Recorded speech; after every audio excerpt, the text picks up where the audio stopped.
नमस्कार मंडळी, स्वागत आहे तुम्हा सर्वांचं रोशनीज किचनमध्ये. तर थंबनेलवरून आजच्या रेसिपीचा तुम्हाला अंदाज आलाच असेल.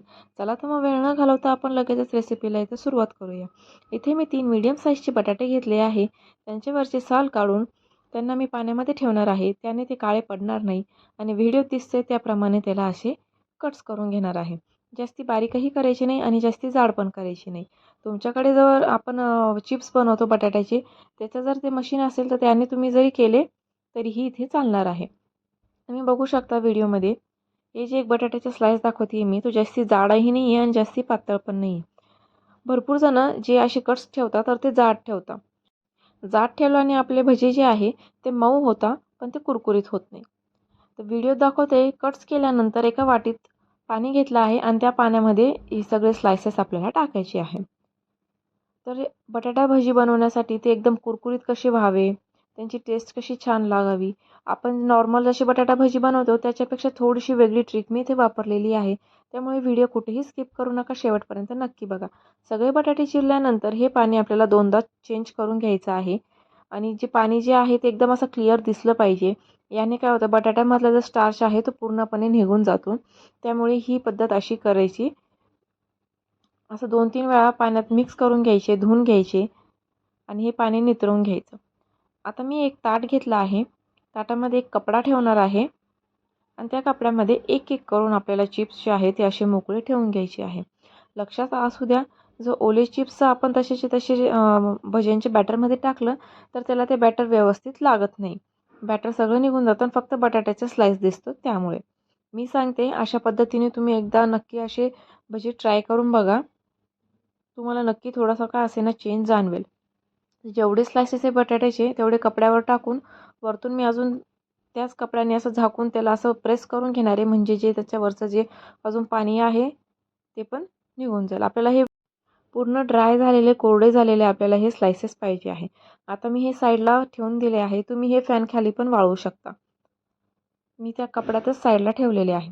त्यानंतर आता इथे आपण पीठ भिजवून घेऊ भजींचं. तर एका बाउलमध्ये मी हवं तेवढं बेसन पीठ घेऊन घेतलेलं आहे. जवळपास 1 ते 1.5 वाटी छोटी वाटी घेतली आहे. 1 ते 1.5 वाटी बेसन पीठ इथे घेतलं आहे. तुम्ही हे चाळून पण घेऊ शकता. चाळल्याने एक फायदा असा होतो की त्याच्यामध्ये अशा गठुळ्या राहत नाही. बट मी डायरेक्ट घेतलं होतं, त्यामुळे मी सुरुवातीला हाताने मिक्स करून घेतलं आणि नेहमीप्रमाणे थोडं थोडं करून पाणी टाकून हे बॅटर व्यवस्थित भिजवून घेणार आहे. फक्त लक्षात असू द्या की पाणी जे आहे सुरुवातीलाच एकदम टाकायचं नाही आहे. थोडं थोडं करत पाणी टाकायचं आहे आणि भिजताना कंटिन्यू एकाच डायरेक्शनमध्ये फेटत राहायचं आहे. म्हणजे क्लॉकवाईज डायरेक्शननेच माझा हात कंटिन्यू चालू आहे. तुम्ही बघू शकता व्हिडिओमध्ये. आता आपल्याला इतक्या वेळ फेटायचं आहे की जे लम्स जे आहेत किंवा गठुळे जे आहेत ते आपोआप निघून जातील. याच्यामध्ये आपण फेटतोय कंटिन्यू, त्यामुळे आणि कंटिन्यू फेटत राहिल्याने तुम्ही बघू शकता की प्लेन टेक्स्चर झालेला आहे आपल्या पिठाचा आणि त्याचा कलर पण थोडा फेंट झाला आहे. म्हणजे एक 3 ते 4 मिनिटं इतकं कंटिन्यू फेटत राहिल्याने त्याचा जो कलर आहे तो पण चेंज होऊन जातो. त्यानंतर एक मेन इन्ग्रेडियंट जे आपल्या बटाट्यांच्या भजींना कुरकुरीत बनवतं ते म्हणजे तांदळाचं पीठ. तर इथे मी 2 चम्मच तांदळाचं पीठ टाकलेलं आहे.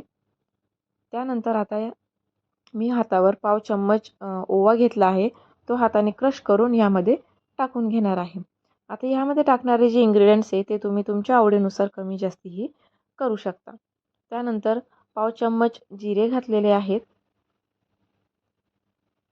तुम्ही एकदा अशा पद्धतीने ही भजी नक्की ट्राय करून बघा. तुम्हाला नक्की खूप आवडेल.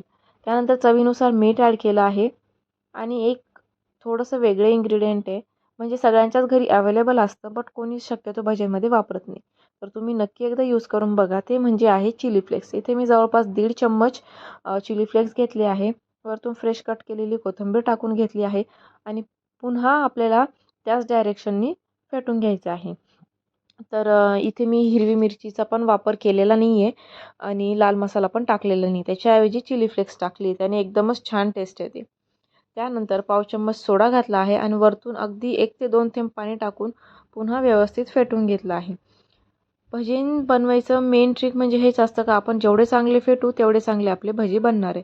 त्यानंतर साईडलाच तेल तापायला ठेवलेलं होतं. 2 चम्मच एकदम कडकडीत तेलाचं मोहन इथे मी दिलेले आहे. त्यानंतर बटाट्याचे स्लायसेस जे आहे ते एकदम पूर्णपणे कोरडे झालेले आहेत आणि व्हिडिओत दाखवते त्याप्रमाणे ते आपल्याला बॅटरमध्ये एक एक करून असं भिजून घ्यायचं आहे आणि वरती एक्स्ट्राचं लागलेलं पीठ जे आहे ते आपल्याला असं झटकून काढून घ्यायचं आहे. साईडलाच गॅसवर तेल पण तापलेलं आहे. त्यानंतर एक एक करून आपल्याला बटाटा भजी सोडून घ्यायची आहे. तुम्ही बघू शकता तेलात टाकल्या भजी जे आहे ते लगेच वरती तरंगायला लागले आहे आणि ते एकदम छान फुलल्या पण आहेत. सुरुवातीला मावतील तेवढे बटाटे आपल्याला टाकून घ्यायचे आहे तेलात. तर हे तेलात टाकल्या त्याचा लगेच अंदाज आला की हे किती छान झालेले आहे आणि एकदम व्यवस्थित फुलले पण आहे. तर मी जसे सांगितले त्या पद्धतीने बटाटे कट करायचे. तुमच्याकडे जर अजून मोठ्या साईजचे बटाटे असतील तर अतिउत्तम. माझ्याकडे मीडियम साईजचे होते. बटाटे चिरताना पण एक त्याची ट्रिक असते, ठीक आहे. जास्तीत जाड चिरले तर तुम्ही कसं पण बॅटर भिजा तर ते मऊच लागतील.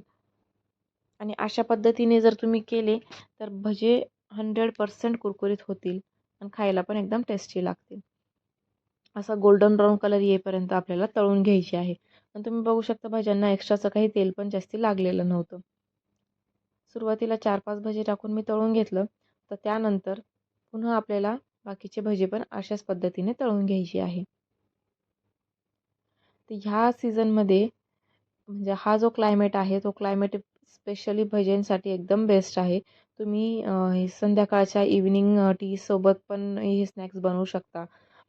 किंवा आता क्लायमेट पण असा झालेला आहे की बाहेर मस्त छान पाऊस पडतो आहे आणि त्याच्यामध्ये बटाटा भजी जर भेटली तर एकदमच असं दिल खुश झाल्यासारखं होतं. कारण बाहेर मस्त पाऊस आणि गरमागरम कुठलीही भजी तुम्ही बनवा, खायला एकदमच टेस्टी लागतात. अशा पद्धतीने आपल्याला सगळ्या भजी तळून घ्यायच्या आहे. आता तुम्ही जर चॅनलला पहिल्यांदा व्हिजिट केला असेल, माझी व्हिडिओ पहिल्यांदा पाहत असाल तर नक्की चॅनलला सबस्क्राईब करा. व्हिडिओ कशी वाटली, व्हिडिओला लाईक करायला विसरू नका.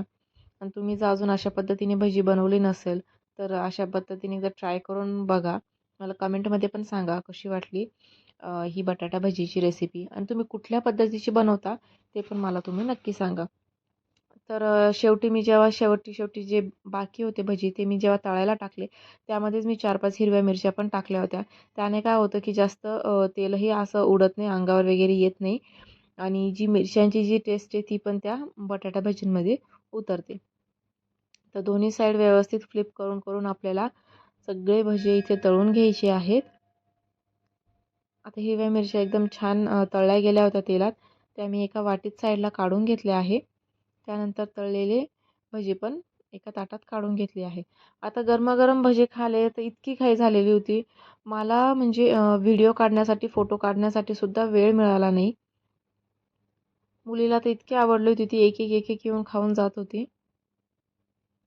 हे बघा व्हिडिओमध्ये दिसतंच आपले भजी एकदम छान झाले आहे. इथे बटाटे माझ्याकडे फक्त छोट्या साईजचे होते. आता या हिरव्या मिरच्यांवर मी वरतून थोडंसं मीठ टाकून घेतलं आहे.